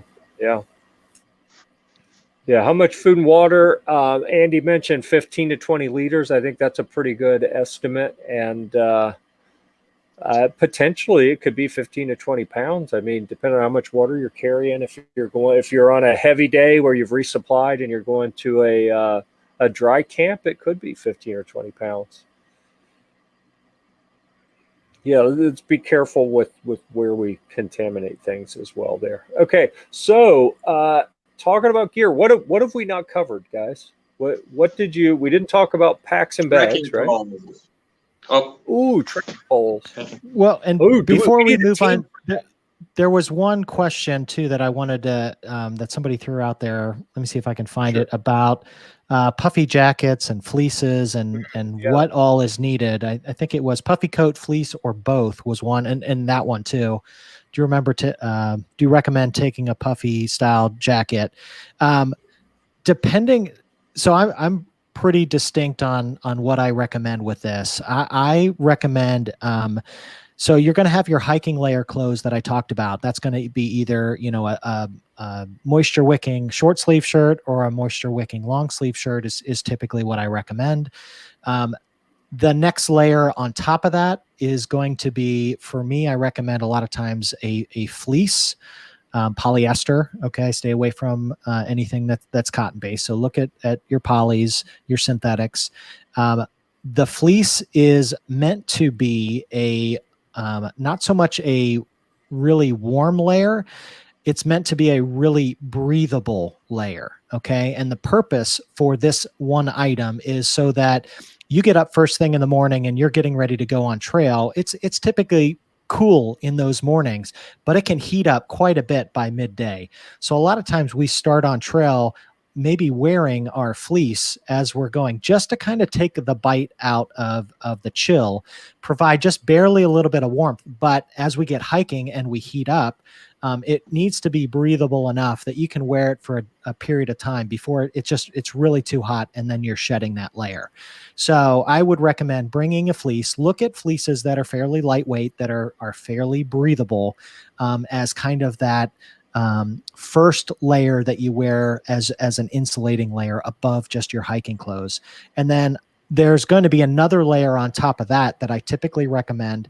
It could be a puffy jacket that was mentioned before that provides, and this function is meant to be full on insulation. This is your warmth layer. So it can be a lightweight down puffy jacket or synthetic puffy jacket. My son, though, just had a polyester Under Armour hoodie that he brought. So it was just something that he had in his closet. Again, we didn't have to run out to buy anything. And he just had something that he could wear that's just something like this. So it's a warmer layer. It's a little bit thicker than just a basic one.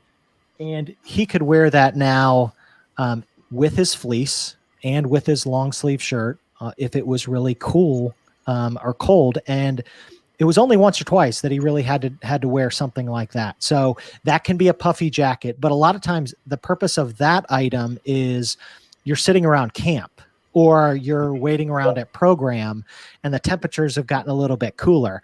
You're not hiking in it. Okay. You're sitting around, maybe there's not a campfire that night, whatnot, but you want something that's warmer, that can be a little thicker, a little heavier item of clothing that's not necessarily meant to be hiked in. So it's very different from the fleece. I really like a vest, a wool vest or a fleece vest, because it'll keep your core warm. But then if you need to hike in it, you have some good pit ventilation. Because that's like, I have a puffy jacket that I tested. This is critically important. This is something that everyone, you need to, if you only follow one piece of gear advice from me, this is the big daddy, okay? Test whatever you're going to take on your shakedown hikes. Don't show up with something new and assume it's going to work. I had a puffy jacket I thought was going to be awesome. And on the shakedown hike, we're hiking, and I'm getting swampy pits underneath because it's not breathing. It's not letting the moisture out as I started sweating. And then that started to kind of irritate where the pack straps were rubbing. And I found out in a hurry that ain't going to work. Figure that stuff out on your shakedown hikes, not when you're out on your trek. Okay? Yeah. Do you need gaiters? I'm going to say probably not. I've seen some people religious about them. I wouldn't even think about it. I wore them with my trail hikers, but I don't know that you would need them necessarily with boots. I wore them because I was wearing low-cut shoes, and it's very dusty and a lot of sand and things like that are out there. So it can, if you've got something that's extremely lightweight, like what I brought, they're comfortable and they kept, dirt and debris out of my shoe. If you've got a higher top boot, I'm not sure if that's going to make a whole lot of difference, especially if you're hiking that day in cooler weather. Maybe you're in pants, you probably don't need them at all. Maybe if you're in shorts, but I didn't see anybody bring them with boots. I only saw people bring them that were in low cut, like hiking shoes or trail runners. Well, you didn't see me. I'm in club boot, but I okay, Scott. But I still, like you, Andy, I wear a real lightweight gaiter just to keep the crud out of the boot, kick up, whatever. And it also helps, literally, I was amazed the first year, it keeps the socks a whole lot cleaner because they're not picking up that dust and everything else. I'm a two sock person, one for each foot, but no, the you like that one, Jeff? Yeah. Yeah. The That's a very but good one I hadn't considered. You can get, and it's something I've noticed. I've never done gaiters.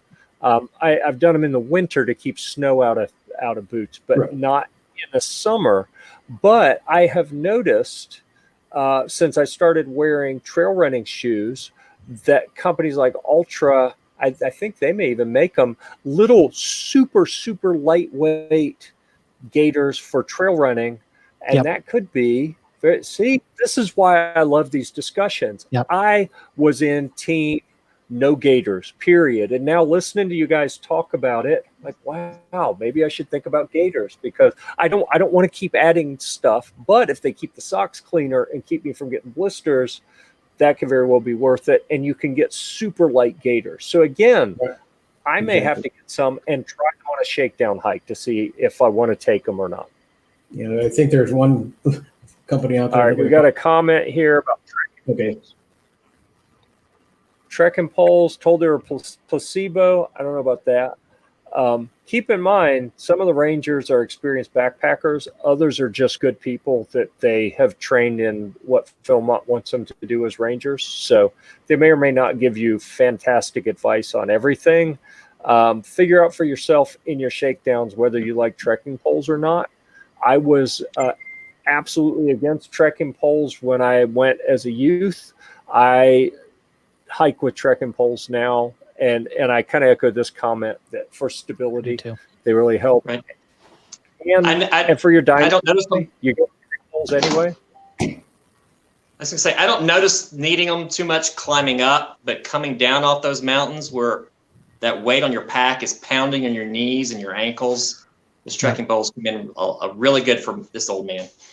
Yeah, you can also use them as on uphill. I use them for pushers. Mm-hmm. Maybe not getting the tip out in front of me, but equal with me and pushing back on them like a cross country skier.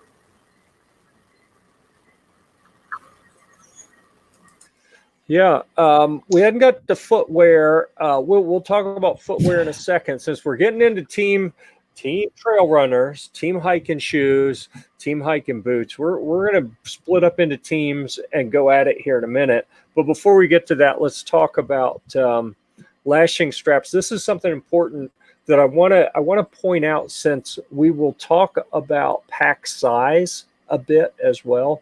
And we're pushing an hour and 40 minutes at this point. So I think we're going to have to pick up the pace and gloss over some things maybe. And we can revisit in the Facebook group. We can continue the discussion in the chat after this is over. We just can't go too terribly long here. But I think in the old school days where everyone had external frame packs, tying things to your pack, strapping things to the outside of your pack was very common. Now that people are accustomed to using internal frame packs, I think we often forget if you're full and then you go to resupply and you get extra stuff and everything won't fit in your pack, maybe your sleeping pad or something, your tent poles, something gets strapped to the outside of your pack for a day until you have more room in your pack. All right. You can make do. You can figure out how to make it work. So the lashing straps that it's talking about, I think is having, and maybe everyone doesn't have to have them. I had a set on the last trek and we shared them around. Like if someone had a heavy day and on resupply and they needed to use them, well, they'd use them. Everyone didn't carry extra lashing straps on that. And comment I would like to make on that is make sure they're a web type strap, not a bungee type cord, because the weight of whatever you're strapping on will stretch that bungee cord, and then it's banging all around, and it's a disaster. So make sure it's It's a strap that you can cinch down tight and it'll stay tight. Yeah, absolutely. Let's see. Suggestions on reasonably priced trekking poles. I'm going to do the shameless promotion.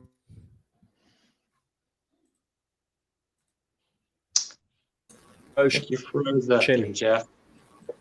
You froze. And he was just about to say the most earth-shattering thing, too. I think it was like the biggest point of the night. He's been saving that one up.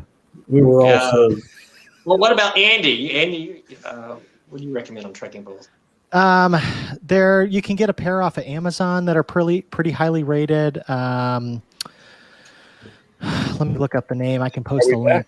Cascade Mountain Tech, yes, I believe. Yep. Yeah, sorry about that. You were gonna make? Yeah, I suspect my kids have gotten home because the internet just got pounded. So my kids were gone for the first hour and a half. They must be back now, streaming everything. So I apologize for that. And you can use one pole on our 2017 trek. I had Cascade Mountain Tech sent us a couple sets of poles to review. Keith had a set. He just used one. I used two. Randall tried to use two. He never got the hang of it. So again, use your shakedown to figure out what you like. It does take practice. Yeah, absolutely. Okay, so let's let me get rid of that comment. And we talked about packs a little bit. Anyone have anything about packs you want to talk about, or did we cover those sufficiently? What's this will get.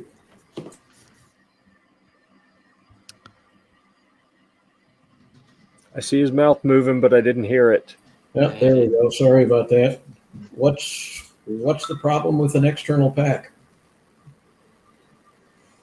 I don't know. They're just not as popular now. Personally, I think that they're heavier, and that's why I'm looking for light. I mean, my backpack is 19 ounces for the pack.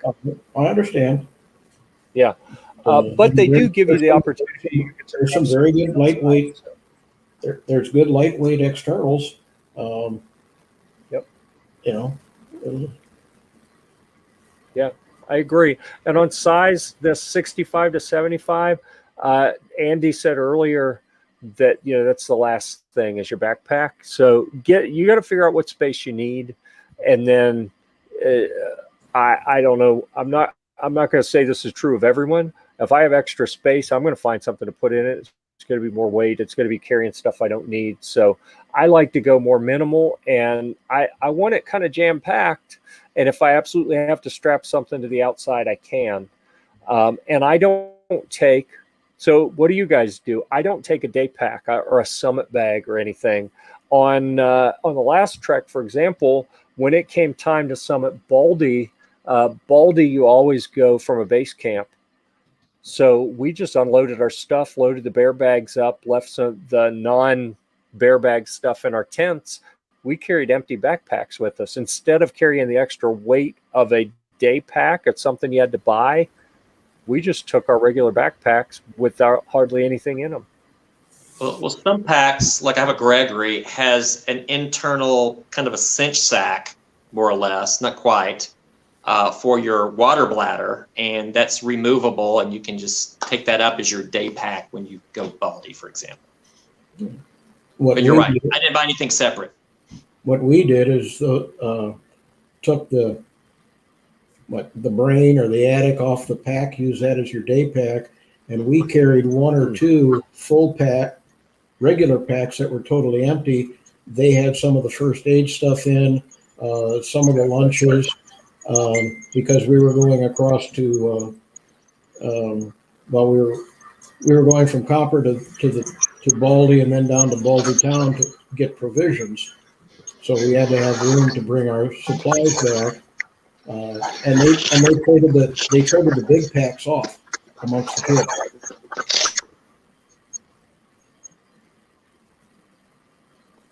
All right, let's see. So other stuff in pack here, small stuff sacks. I like them. I know a lot of people, especially like through hikers, who will tell you You don't need stuff sacks. You don't need any of that. Put a trash compactor bag in your pack. Just shove everything in there.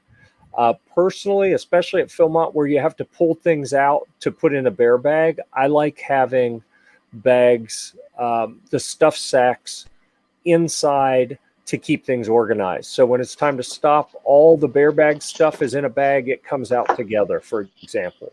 Or dirty clothes are in a bag, getting themselves funky and not getting clean. Oh, all right. We got to mute someone there. I don't know who that is. All right. So it was me. let's see. Am I still? I'm home. Am I still sounding bad? You're fine. It was just a lot of the background stuff. So I muted you a second ago because of the dogs barking. Yeah, we just got home. Yep. Okay. Good to have you. Finally. Okay. Let's dive in. Sal's here just in time. I better not be outnumbered here. All right. So we got to break into teams. Hands, Sal, you can. I already know your team boots. You don't have to raise your hand because you're not on camera. Hands up if you're on team boots. It looks 3-2, maybe. So we can vote. Huh? All right. All right. So then we got team trail runners or hiking shoes, whatever. Team not boots. All right. This is a great example. We have 5 people on the panel who have been, I don't even know how many treks we have been on cumulatively. I can tell you, I know for a fact it's got to be more than 40. There is a ton of experience here. We don't agree on boots versus trail runners. So again, I'm going to broken record on you again. Whatever you're planning on using, break them in on your shakedowns. Make sure you're comfortable with what you have. We've got some articles out there. Andy has got a wonderful video on picking your Philmont footwear. I think I have an article. Not sure if I finished and published it or not. There's probably something on Gear Report talking about this as well if you want to get into it in any more detail.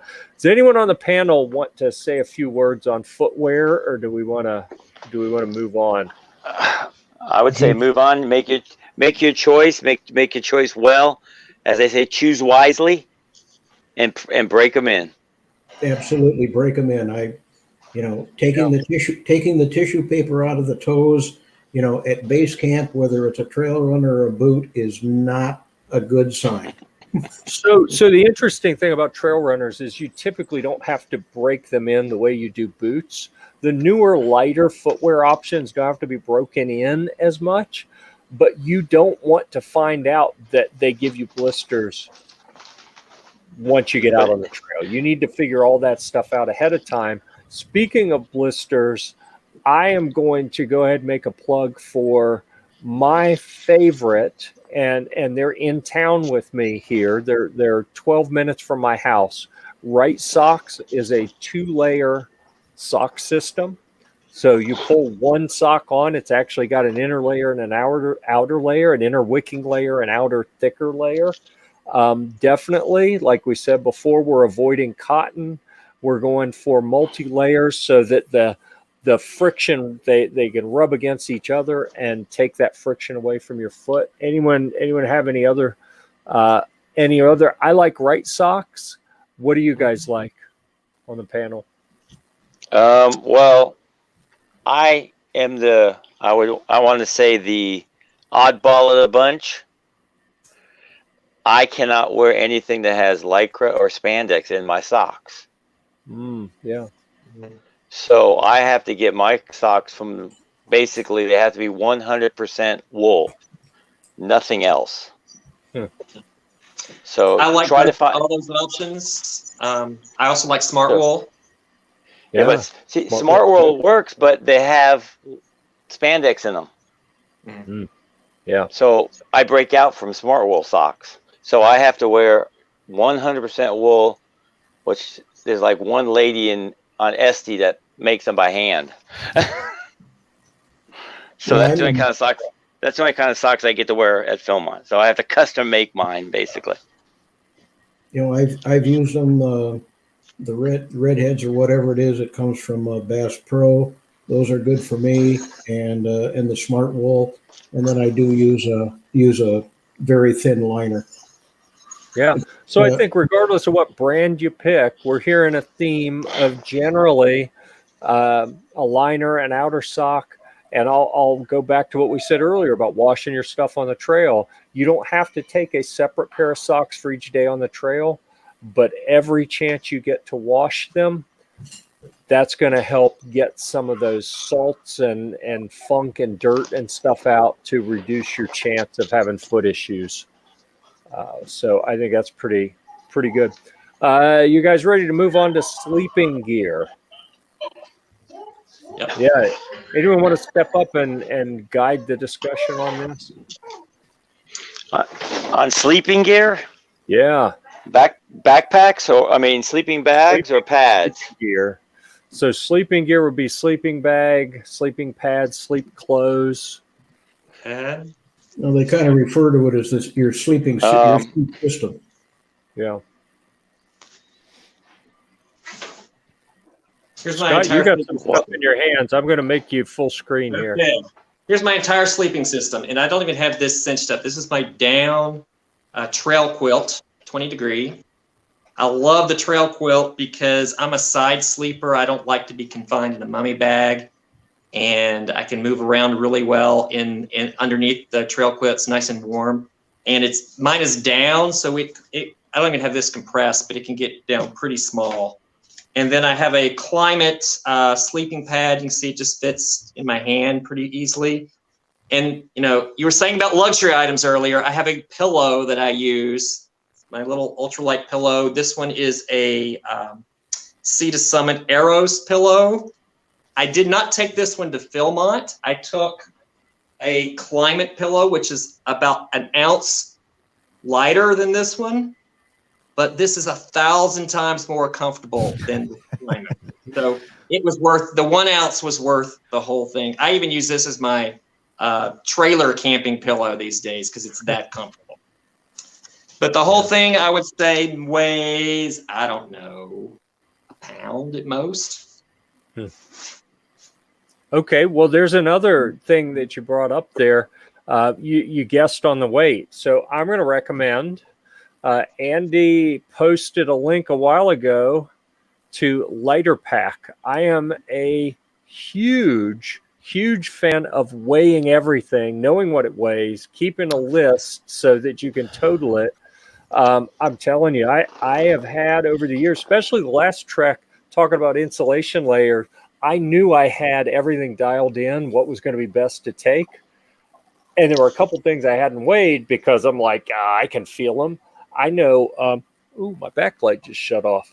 I knew what was what, right? Well, then I weighed them and realized I was way off. People, or at least this person, very poor at weighing things by hand. Okay, scales are good at that. Jeff's not good at that.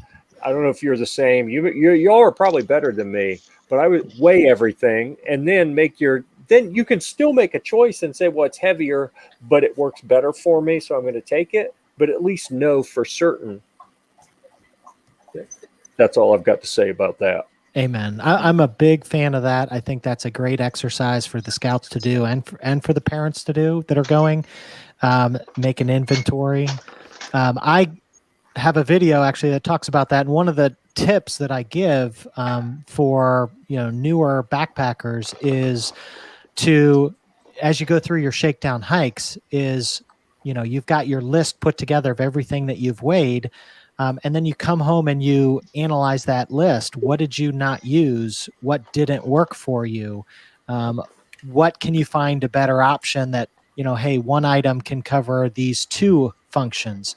Go through that. And it's really easy when you've got something like lighterpack.com, which is a free website.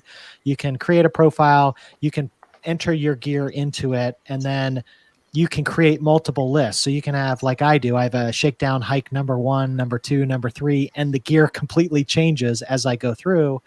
And then what did I take to Philmont? And then every backpacking trip that I've taken since then, I create this list because it's never the same environment. So, you know, it might be a list for summertime hiking. It might be a list for fall hiking. So as you go through shakedown hikes, though, it's really convenient from shakedown 1 to 2 to 3, however many you go on, you can go through that list and kind of reorganize. Oh, you know what? I packed way too many outfits. I don't need that much stuff. Or I got a new pillow and this one's way more comfortable. Let me drop, you know, the first one off and add the second. So having that built already is really easy. And that one you can just drag and drop stuff. So if you haven't seen that, I did put a link to that. You can go look at, I think one I put on there was a budget list on the Facebook page, chat, you know, example items for a scout. And then I put my own personal one that I took to Philmont, which I do a lot of backpacking. You know, I'm doing that multiple times a year, big trips. So I've invested into some really nice equipment. So that might not be for everybody, but you might look at that just for ideas and thoughts of, okay, how does he put together his sleep system? How does he put together his clothing layering system? That whole type of thing. It might provide some insight, but then I put an example, the budget one of just what I'd put together for my son and how that would work out. And a lot of that stuff, you know, the clothing he might have around the house. And then we have to invest in a couple things like a good, you know, rain gear set or something like that. But it's a great website. Yep. It's whether you do that or you're more old fashioned and you just got an Excel spreadsheet and you put everything in, whatever works for you. But doing an inventory and making a list and then keeping track of it does help. Even just making decisions. How much of a weight penalty is this chair? Do I really want to take that? You know, ooh, wow, these boots weigh this much versus the trail runners. Do I want to? All those kind of things. It's a little easier, a little more stark when you're staring at it on the page. All right, I think we lost Scott. Let's bring him back. We had a question: is a 35-degree bag good enough for a scout? I'm going to say that's almost impossible to answer with any certainty because you have warm sleepers, cold sleepers. You have 35-degree bags that are actually only comfortable to 50 degrees, and you have some that are way, way warmer. So it depends on how they're rated. Again, check it out in your shakedowns. And the combination we talked about earlier of having your sleep clothes, that you need to have separate sleep clothes for Philmont. I like to take insulated sleep clothes, so then that supplements the bag. And, you know, a super light way to get a little extra if you are at altitude one night, maybe like most of your treks at lower altitude, then you have one where you're going to be a few thousand feet higher. Like my last trek, I used a space blanket that night for a little supplemental. It wasn't perfect, but it was, you know, less than an ounce, and it really gave me some extra warmth. So there are some ideas for you there. As sleeping pads, I didn't bring much stuff to show, but here is the lightest sleeping pad that'll give you a little insulation, get some R value. It's a little bulky, but these Thermarest Z-Lite, all of my stuff, I've had seen some questions on who takes what and what do you use in the comments. I posted a link to my gear list. I keep this updated, and as we discuss things, I'll add in products that other people mention as well to help give some ideas so you can test things and figure out what works for you. Let's see. We are approaching 2 hours. Go ahead, Daryl. Jeff, you touched on a little bit the question about 35-degree bag and so forth. It's pretty hard to answer that, sleeping warm, sleeping cold, whatever, but also depending upon the trek. If you're doing if you're doing a trek that has a lot of high elevation, 9,000 feet and so forth, you're going to want a little warmer bag. Just on the surface, to say a 35-degree bag, that, a broad brush would be that's about as light or as, warm that you want to go. Understanding ratings and so forth can vary all over the place, but, that would be about as light as I would go. I would recommend closer to a 20 if you could get it. Okay, so since we are pushing 2 hours and we need to wrap up, let's look at the prohibited items real quick. Deodorant, this is a big deal. I saw an argument about this in the Facebook group about a month ago, and someone got upset saying, you can't tell someone they don't need deodorant. Well, guess what? Philmont already said it. You don't get to take it whether you think you need it or not. Radios, MP3 players, game devices.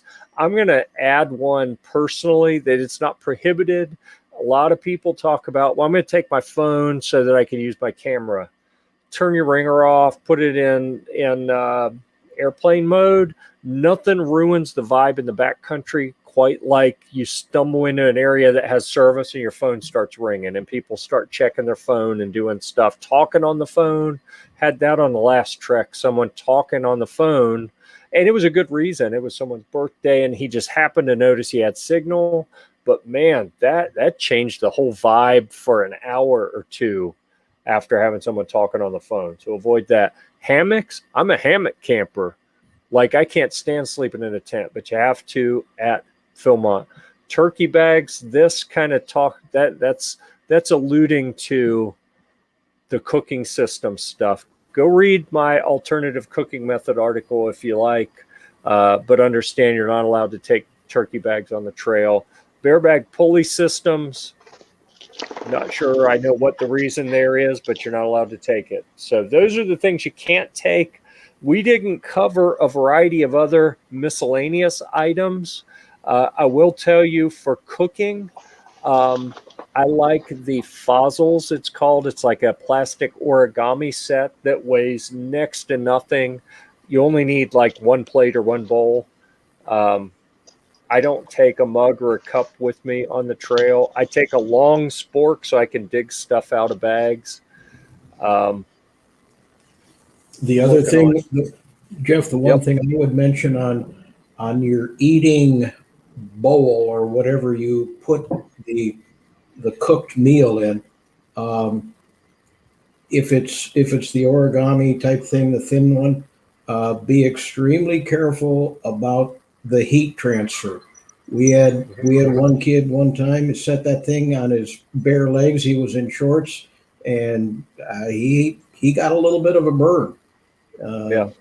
That heat transfer through those thin materials can be pretty dramatic. Yeah, those are also smell of mini bears love those things, so they need to go that eats bag. All right, lots of other things on there.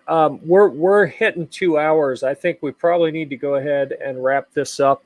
So I'm going to ask the panel if you have anything, especially the stuff we didn't talk about, anything you want to bring up, anything you want to hit before we sign off. I'm going to go around the room here, and let's go clockwise on the screen. So that'll be Andy, Daryl, Sal, Scott. I'll go ahead. That's Andy, it's you. Well, I guess I'll take over then. I would just say, for me, if you want to see some other information, Jeff, you cut out there for a second, so I'm running with it. We'll circle back around to you. You can find a lot of my information I put out on Andy Parrish Outdoors on YouTube.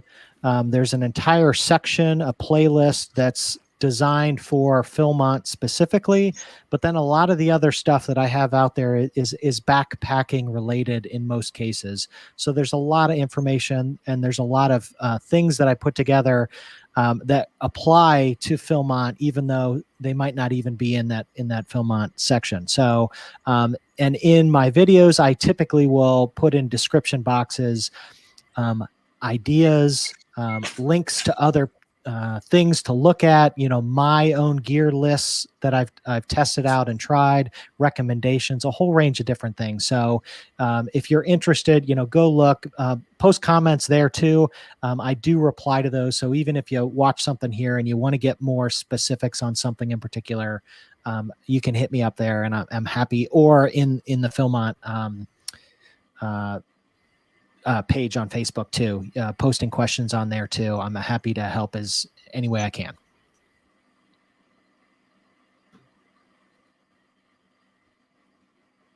Daryl, you're muted. All right, you're muted, Daryl. I kind of came late to the party, so I'm not sure what you all covered ahead of time. But my biggest advice to would be, practice, practice, practice. Use the gear, work on it, weigh it. What works, what doesn't work, what do you like, what don't you like. Everybody is going to be a little bit different, but get out and try it. We talk about practice hikes.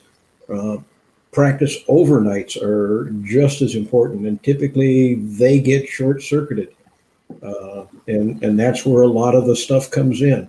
What works and what doesn't work. But like I say, the advice is just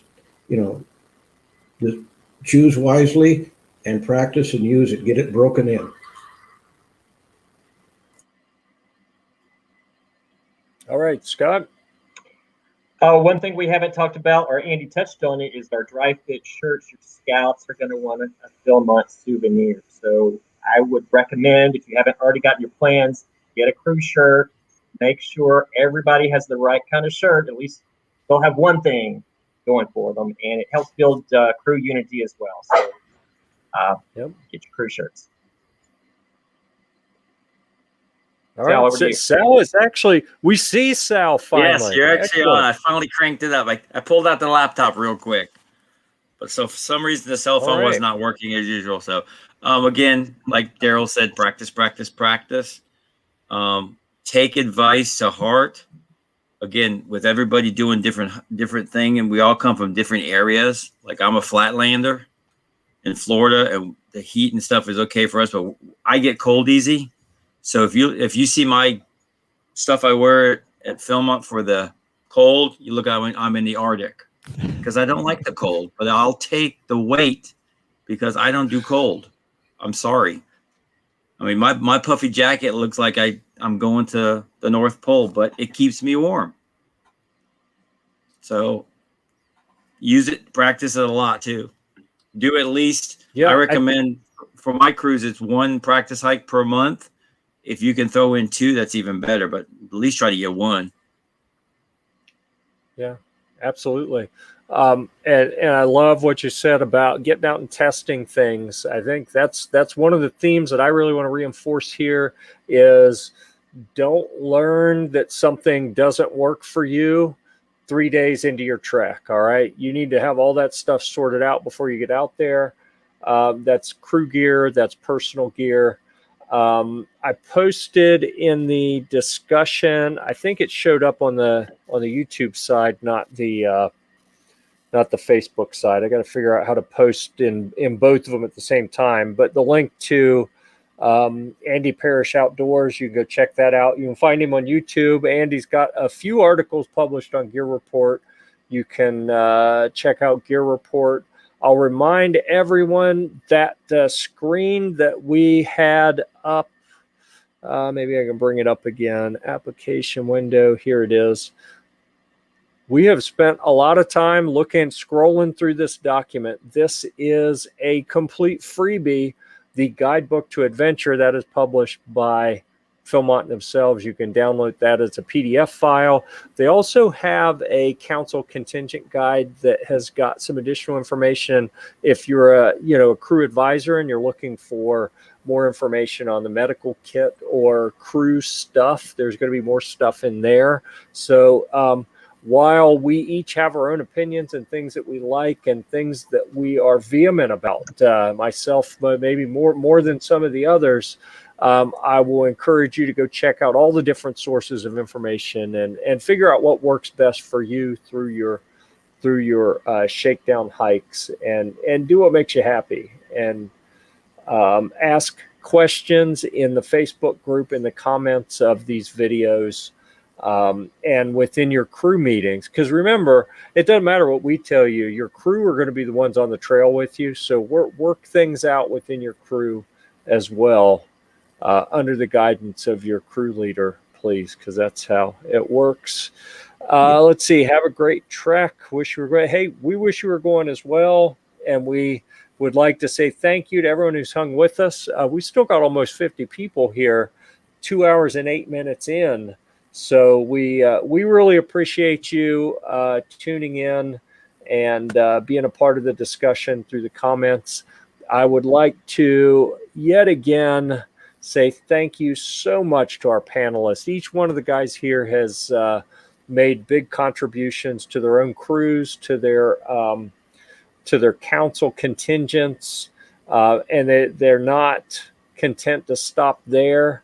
They are showing up and being a part of things like this. So Andy, Daryl, Sal, Scott, thank you so much. We really appreciate you. No problem. And real quick, don't forget Philmont's got one more leader Facebook thing coming up. I don't remember the date in April, but that's the COVID. That's their COVID talk.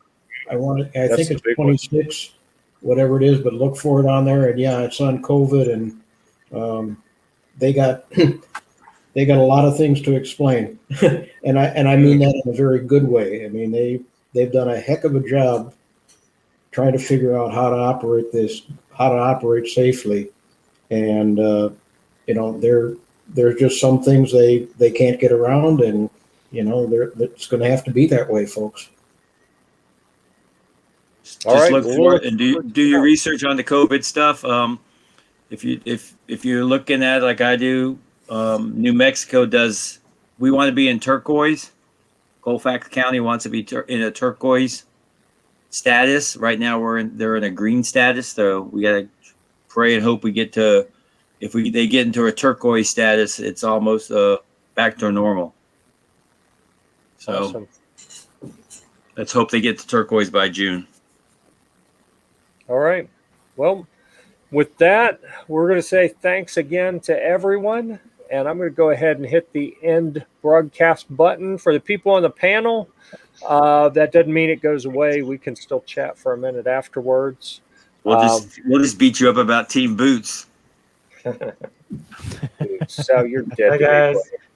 All right. See you guys. Hey, till next time.